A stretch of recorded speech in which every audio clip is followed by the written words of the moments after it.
ସାଙ୍ଗମାନେ ଆଜି ଚାଲନ୍ତୁ ବନେଇବା ଗୋଟେ ଶାଗର ଭଜା। ଏଇଠି ଦେଖିପାରୁଥିବେ ମୋ ହାତରେ ଗୋଟେ ଶାଗ ଅଛି, କିନ୍ତୁ ଏ ଶାଗର ନାଁ କ'ଣ ସାଙ୍ଗମାନେ?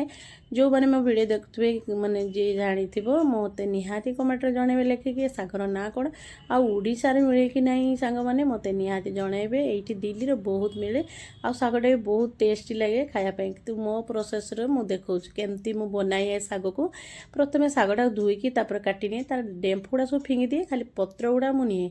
ଆଉ ଆଳୁକୁ ପତଳା ପତଳା ପୁରା ସରୁ କାଟିନିଏ, ଆଳୁ ଦେଇକି ବନେଇନେ ନା ଏଇଟା ବହୁତ ଟେଷ୍ଟ ଲାଗେ। ଯଦି ଓଡ଼ିଶାରେ ମିଳୁଥିବ ନିହାତି ଏ ଶାଗଟାକୁ ଏଇଭଳିଆ ପ୍ରୋସେସ୍ରେ ବନେଇବେ, ଦେଖି ବହୁତ ଟେଷ୍ଟ ଲାଗେ। ତାପରେ କରେଇ ବସେଇକି ଆମେ ତେଲ ଦେଇଦେବା, ଜିରା ଦେଇଦେବା, ଶୁଖିଲା ଲଙ୍କା ଦେଇକି ପିଆଜ ଦେଇଦେବା, ଟିକେ ସଫ୍ଟ ହେଇଗଲେ ପିଆଜ, ରସୁଣ, କଞ୍ଚା ଲଙ୍କା ଛେଚାକୁ ଆଡ଼ କରିଦେବା ସେଇଥିରେ। ତାପରେ ଟିକେ ଲୁଣ ଆଉ ଟିକେ ହଳଦୀ ଟିକେ ହାଲକା ଦେଇଦେବା।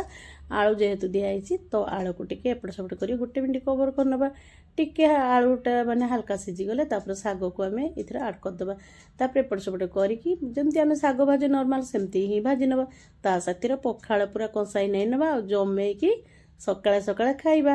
ମୁଁ ବି ଆଜି ସେଇଭଳିଆ କରି ଖାଇଥିଲି। ତ ଛୋଟ ଭିଡ଼ିଓଟା ଯଦି ଭଲ ଲାଗିଥିବ ସାଙ୍ଗମାନେ ଲାଇକ୍ ଟିକେ କରିଦେବେ, ଚ୍ୟାନେଲ ନୂଆ ଥିଲେ ସବସ୍କ୍ରାଇବ୍ କରିନେବେ। ନେକ୍ସଟ ଭିଡ଼ିଓ ଦେଖା ହବ। ରହିଲି।